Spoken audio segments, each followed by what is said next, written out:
Hello and welcome to Plato's The Republic. Plato's The Republic. Now come here, cat. You deserve to be here.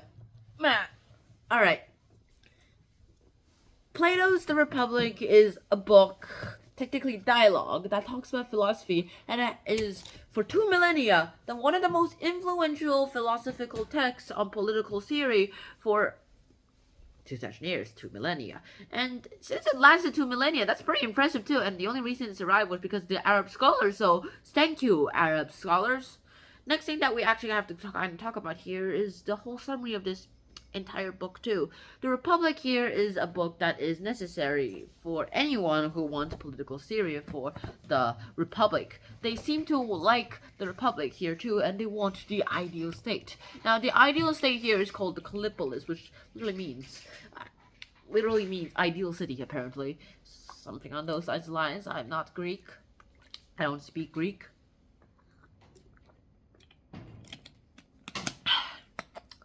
And this republic itself is supposed to be, according to Plato, technically Socrates, because he's the main character, but I'll call the philosopher in question here Plato, because he's the one who wrote this, and there's a little debate on if this is Socrates written it, or if this is Plato who's just using Socrates as a character. Not gonna get into that much more, but we'll get to that in the review. But right now, I'm just gonna go ahead and call Plato the philosopher here too. Sometimes I'll call him Socrates because he's the one who's saying all this. It's a philosophy play, but we'll get to that in the review. Anyways, they first off start talking about a little argument between the system of justice. Now, there are already a few characters here that actually kind of argue with Plato, such as Glaucon, Thrasymachus,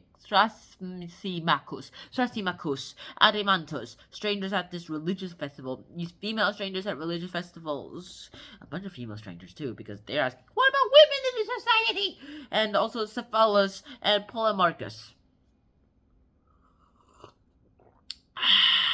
And all these characters kind of actually go ahead and start debating about the idea of justice in book 1 and the introduction, and then they go like, wait, that's too hard. And book 2 and book 10, they're like, all right, Socrates, you big wig, and you say we don't know it. What's your definition of justice?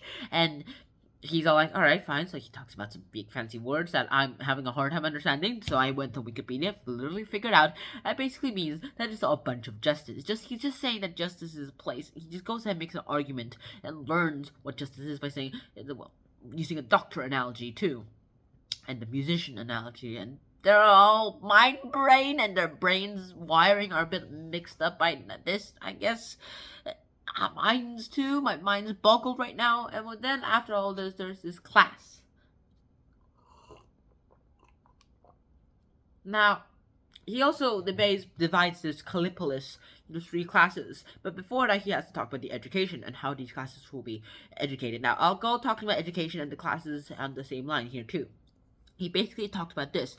The producer class, the auxiliaries, and the guardians. The auxiliaries are the army, and the guardians and the rulers, and the producers are, well, the workers. They produce the stuff that society needs to run on.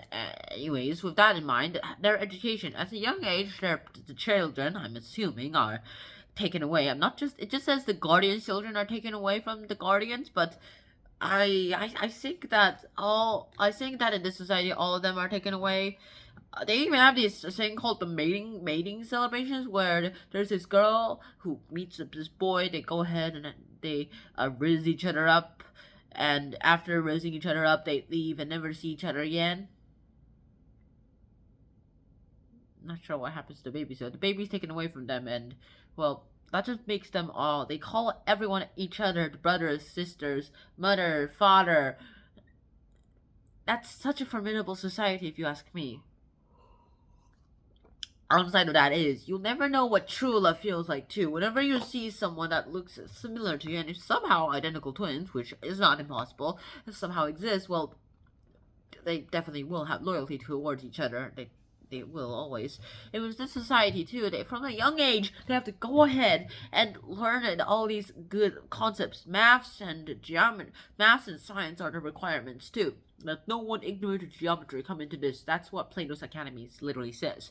And with that bare minimum, you can get into producer class. After you get all that required things, then you're either selected to stay in the producer class, or if your characteristics are good enough and your mental awareness and your intelligence is right now just good enough, and you have very good sparks and a very good opportunity and a very good piece of, shall we say, high potential. That's the only word I can think of right now. High potential. You'll be turned into the auxiliary class. Let's just stay with the producer class right now. The producer class here goes ahead and they say producer class. After they get the requirements of this society, this Calipolus, then you have to go ahead and afterwards learn a craft. You choose a craft, or the society chooses for you, something like the Giver, something sort of like Lewis Laurie's Giver kind of way, Giver Society. However, after that, you choose this craft, you learn it, and then you stay in that craft for the rest of your lives. I'm not sure retirement is an option here too. It does never touches on that too.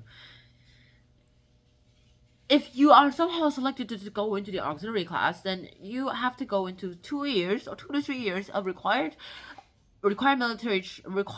physical training, as well as including within those 2 to 3 years you also have military service, and after that military service you can either come back home and start to learn a bit of philosophy, as well as you're also required to learn art and a little bit of music too, so it can cultivate your soul. And you're not that kind of big way to, I only know how to fight, not that kind of person too. You also kind of need a soul too. Everyone needs a soul.